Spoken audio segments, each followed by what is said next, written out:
everyone, it's Presley at ActOutGames.com here, and today I am doing a book review of The Last Olympian, the last book of the Percy Jackson Series 1. There are two.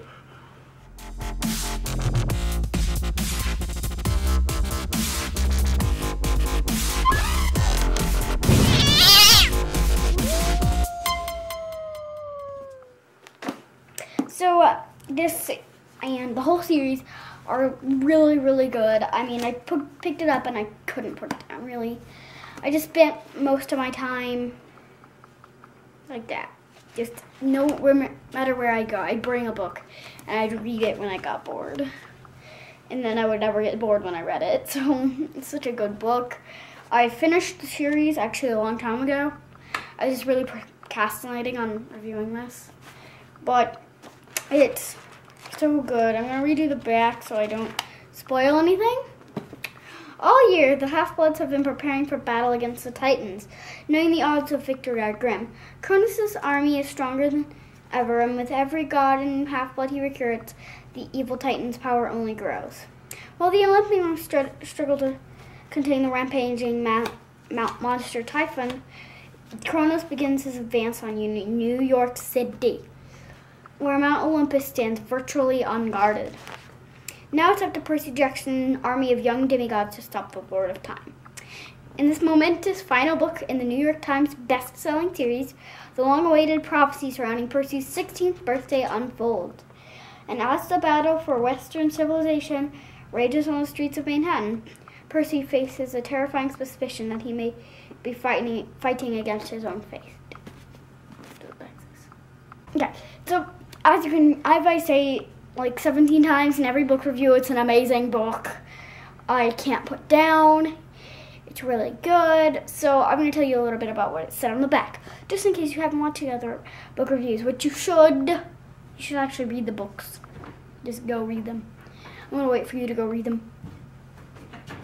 Ow. That hurts. My foot kind of hurts. So, okay, let's go. This is an amazing book.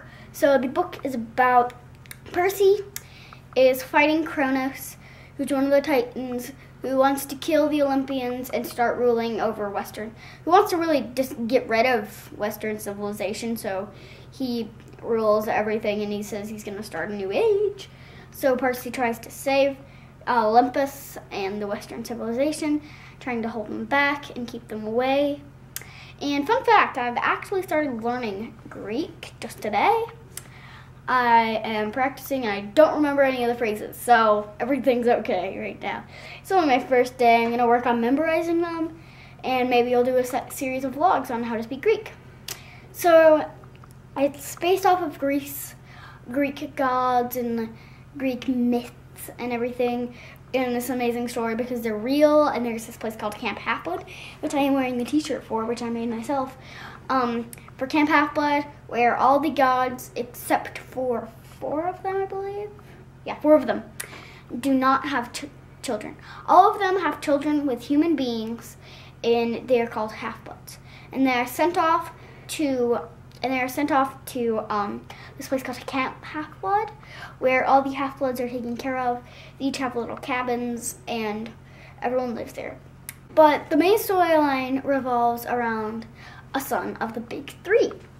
And the Big Three are not all supposed to have children. They swore on the River Styx they're just not supposed to have any children because they're more powerful than other demigods, which are the Half-Bloods.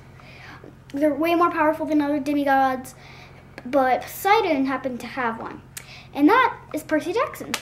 Percy Jackson is the main character of this story, along with his side characters, a satyr, Grover Underwood, which is a demigod, gets brought to camp by a satyr, and Grover Underwood is Percy's satyr and best friend.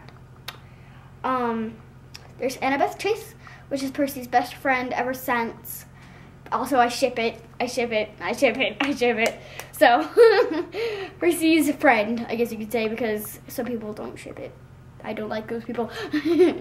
But they started out knowing each other because Annabeth saved his life because he got knocked out by a minotaur on his way to Camp Half-Blood, like right outside Camp Half-Blood, where he learns the story of Thalia Grace, where she is this lady, demigod, who sacrificed herself to turn, who's a demigod of Zeus, and Zeus was very angry at her for existence.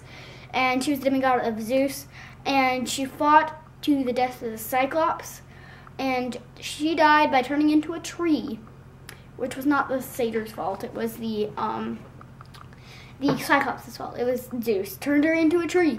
And one of my favorite parts of the whole series is Percy dies. He was wondering if he would be turned into a clump of seaweed or a plankton. So that's one of my favorite parts of the whole series, which was in The Lightning Thief. I loved The Lightning Thief and The Last Olympian. They were both really good books, but I love all the books in between. It's really hard for me to choose a favorite moment, but that probably was one of mine. So yeah, this is kind of a series overview and last book review of The Last Olympian, which is a good book because it actually features more minor gods, which makes me happy because I didn't know about much of the minor gods, and probably I'm going to have to learn about more of them so I actually know much about them. So yeah, thank you for watching, and I will see you tomorrow. Bye! Go read these books before I see you tomorrow. Bye.